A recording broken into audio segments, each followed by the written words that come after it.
أوقات كتيرة قوي بنبقى ماشيين في حياتنا، بس الحقيقة إنه كأنه في قفة كبيرة قوي على ظهرنا، وإحنا الحقيقة ماشيين عاملين كده، أو في حجر تقيل قوي مربوط في رجلينا، وكل ما بنحاول نيجي ناخد خطوة هنا في الحاضر الحجر ده مانعنا نتحرك. أنا مش عارفة أتحرك. القفة التقيلة والحجر التقيل ده لأنه إحنا بنبقى مزنوقين في الماضي بتاعنا، إحنا شايلين الماضي بتاعنا في الحاضر بتاعنا، وده بيخلينا إحنا مش عارفين نعيش اليوم بتاعنا كويس، وأبقى عارفة أكون نفسي هنا ودلوقتي. طب أعمل إيه؟ أنا محتاجة أجدد طريقة تفكيري في علاقتي بالماضي، وبطل أتخانق مع الماضي بتاعي.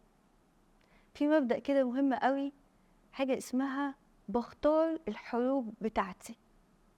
لما بفضل أتخانق في الحاضر بتاعي مع الماضي ده بيخليني أستنزف، كأني بحارب في حرب، بس الحرب دي مش هتجيب لي أي نتيجة. والحروب بقى اللي أنا المفروض أعافر فيها وأبذل مجهود فيها ما بلاقيش فيها قوة ولا طاقة، لأنه أنا خلاص ضيعت مجهودي.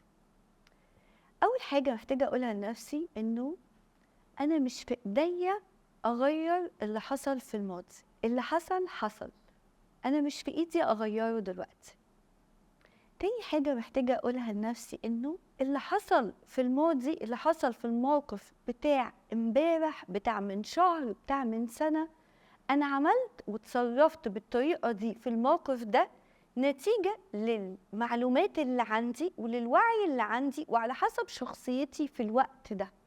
فإني أفضل أقول لنفسي يا ريتني كنت قلت الجملة دي، يا ريتني ما كنتش عملت الموقف ده، يا ريتني ما كنتش رحت المشوار ده، يا ريتني ما كنتش صاحبت الناس دي.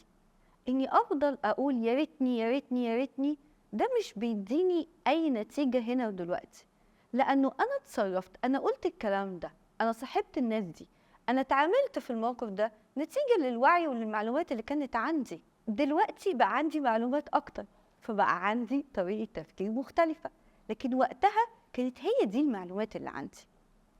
تالت حاجة، أنا محتاجة أمشي سكة مع نفسي إني أسامحني. يعني إيه أسامحني؟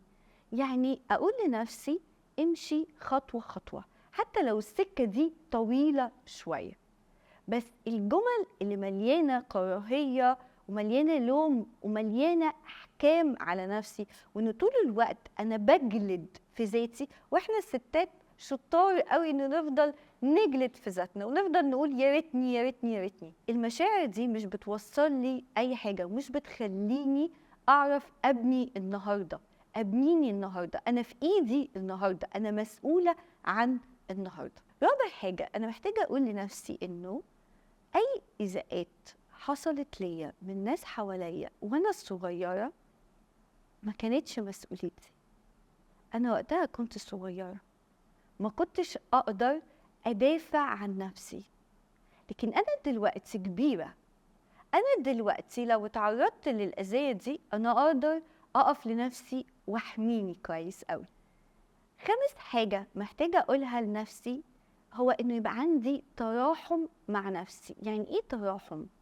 يعني يبقى عندي طولة بال على نفسي، إنه عادي أنا ينفع أكون بمشي الخطوات بتاعتي ببطء شوية، أبقى طويلة البال، أبقى صبورة على نفسي، إنه أمشي خطوة خطوة، إني أسامح نفسي. زي ما قلنا دي سكة طويلة، بحتاج أمشيها، وبحتاج أصبر على نفسي، وبحتاج أشجع نفسي مع كل خطوة، وأقول لنفسي برافو، مشيتي حتة، هتعرفي تكملي.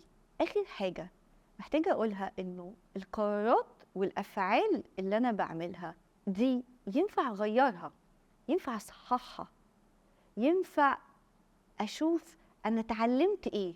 أنا يمكن أكون غلطت زمان، أنا يمكن أكون ما اتصرفتش بأفضل طريقة كان المفروض أتصرف بيها في الموقف ده، لكن ينفع أقف وأسأل نفسي اتعلمت إيه بقى؟